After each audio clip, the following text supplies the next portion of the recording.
On a constaté qu'il y a eu augmentation du prix du carburant. Et là, les seuls justificatifs là, c'est le détroit d'Ormuz. La famille, salutations à tout le monde. Il dit, la fermeture du détroit d'Ormuz a quoi à voir avec l'augmentation du prix du pétrole en Côte d'Ivoire? On dirait que maintenant le RHDP a maîtrisé l'art du mensonge. Disons la vérité. Il se fout des Ivoiriens ou quoi? La famille, je vous laisse regarder la vidéo. Restez jusqu'à la fin. On écoute notre très cher Premier ministre, M. Begré Mambé. Et puis je reviens. S'agissant de la problématique de la cherté de la vie, le contexte international est marqué par le conflit au Moyen-Orient. Et cela commence à avoir des effets que nous suivons de très près. Bon, ça là, c'était prévisible. Hein. Voilà, c'était trop prévisible.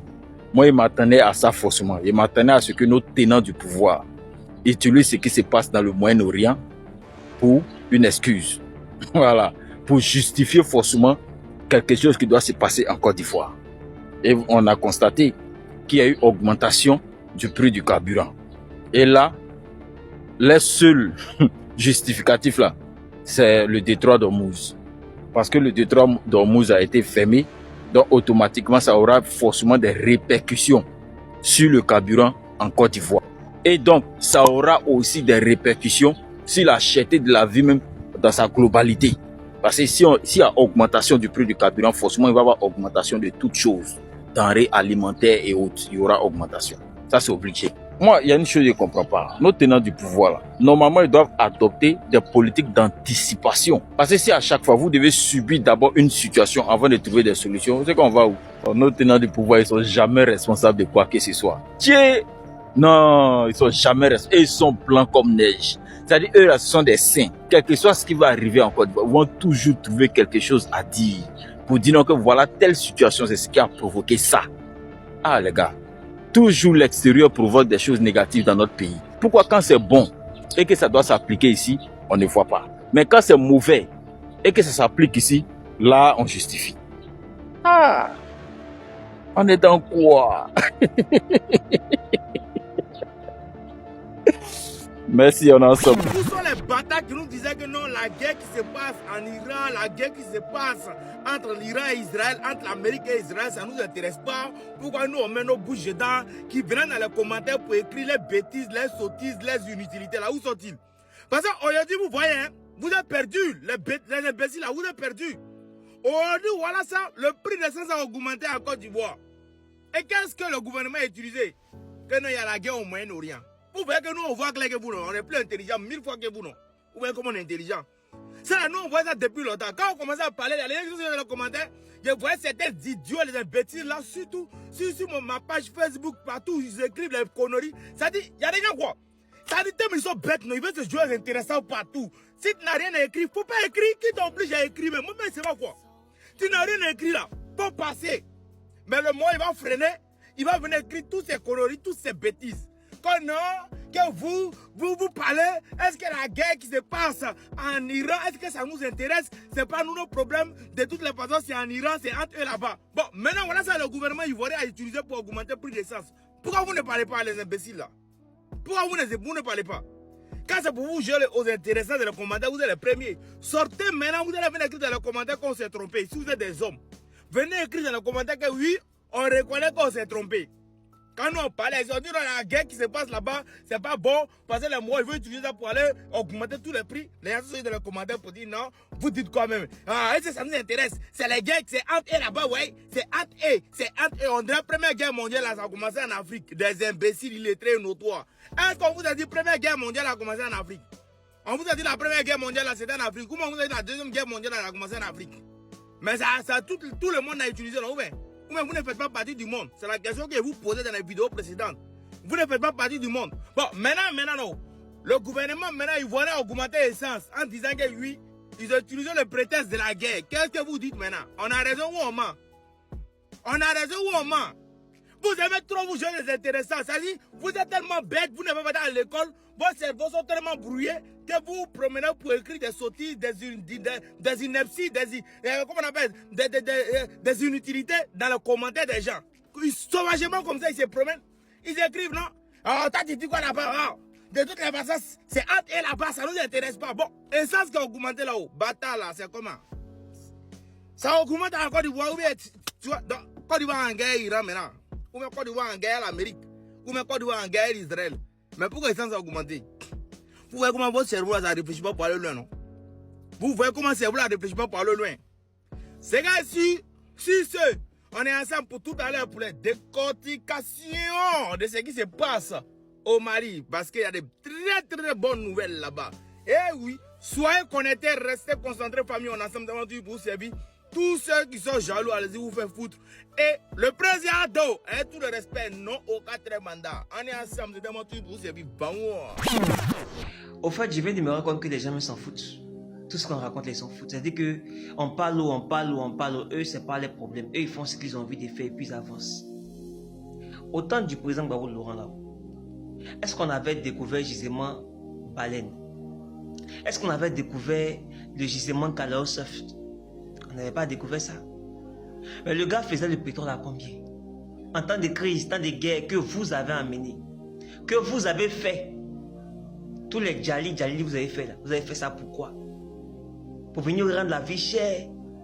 De là à là, on augmente quoi? Et on passe à 875 francs. Ça donne même plus envie d'avoir voiture même.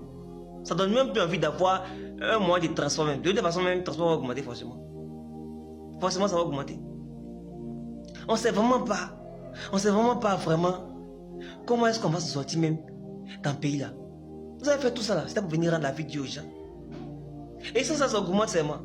Pourtant, vous avez fait campagne de ça en 2010. Comme quoi c'est cher, c'est la guerre. Ivoiriens, ne soyez pas distraits.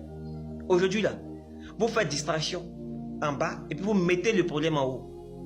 Comme quoi, MC1 fait son palabre là avec son manager ou bien son producteur. Et puis en même temps, dans la même foulée, on apprend que l'essence a augmenté, le carburant a augmenté, le gazole a augmenté. Pourtant, on a découvert sous votre gouvernance 2 gisements, Baleine et Kalaosef.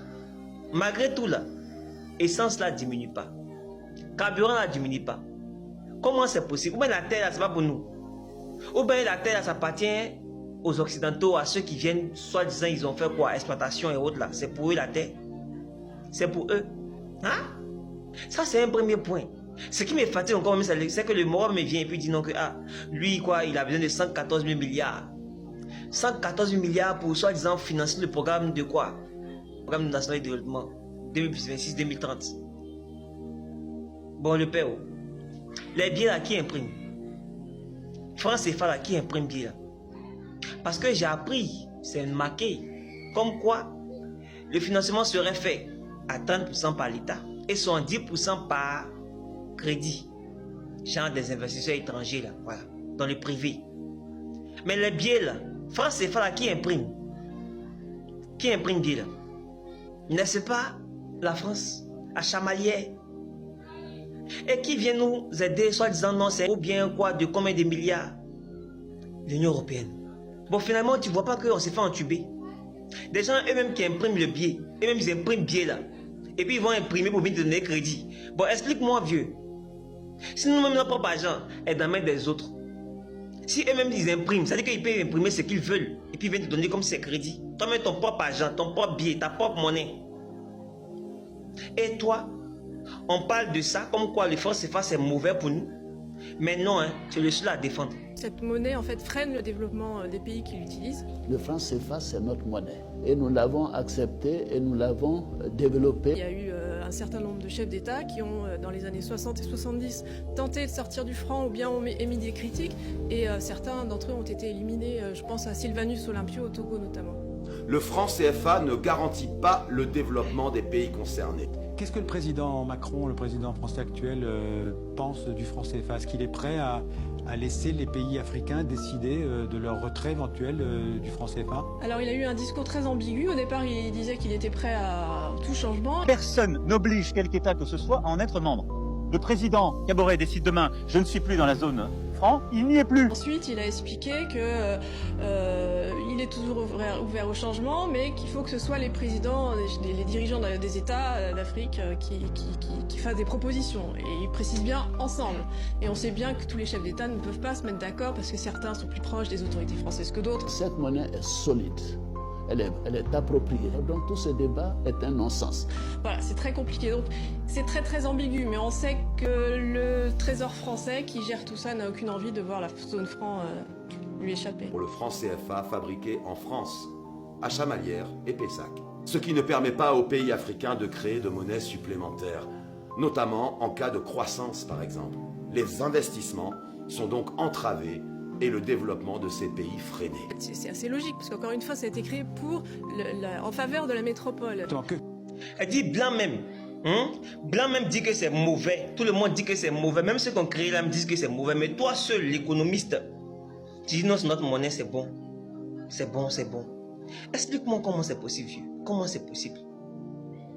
Comment c'est possible? Tu travailles pour qui au juste? Pour nous ou bien pour eux? Je ne comprends pas en fait. Enfin, on a déjà dit, elle a montré ton vrai visage. Tom t'a montré ton vrai visage. Donc on sait qui tu es en fait. On sait qui tu es. On sait qui tu es. Même l'AES là, tu ne les soutiens pas. On ne comprend pas pourquoi. Tes propres frères noirs qui luttent contre le tourisme ne les soutiennent pas. Tout ce que les gens ont fait pour toi, mais ils ont fait pour que tu sois là, c'était pourquoi? Pour ça quoi. Il faut chercher. T'es déjà âgé, Tchatron est parti. Comme tu as dit que la dette même là, c'est sur les générations futures et futures. 6 000 milliards c'est trop là. Voilà que Tom t'a appris encore. Mais ça c'est sur les générations de qui? Pas tes enfants actuellement ils sont à l'aise. Ils sont à l'aise. Tu as budget souveraineté combien de milliards par an? On ne sait pas ce que tu fais avec, personne ne sait. Pas un. Ben on espère qu'après ça aussi, on pourra venir témoigner des comptes. Genre l'argent là. Il compte où il compte. Un peu comme pour les bons goûts là. En tout cas, big up à toi. On espère que tu vas changer un jour. Parce que vraiment, pays là. Tu vois que les gens se suicident, c'est moi non. On est fatigué. Voilà la famille, j'espère que vous avez suivi la vidéo. Le RHDP ne sait pas quoi dire sur l'augmentation du prix du territoire et ils sont en train d'accuser la fermeture des détroits d'Ormuz. La famille, laissez vos avis dans le commentaire car nous sommes arrivés à la fin de cette vidéo.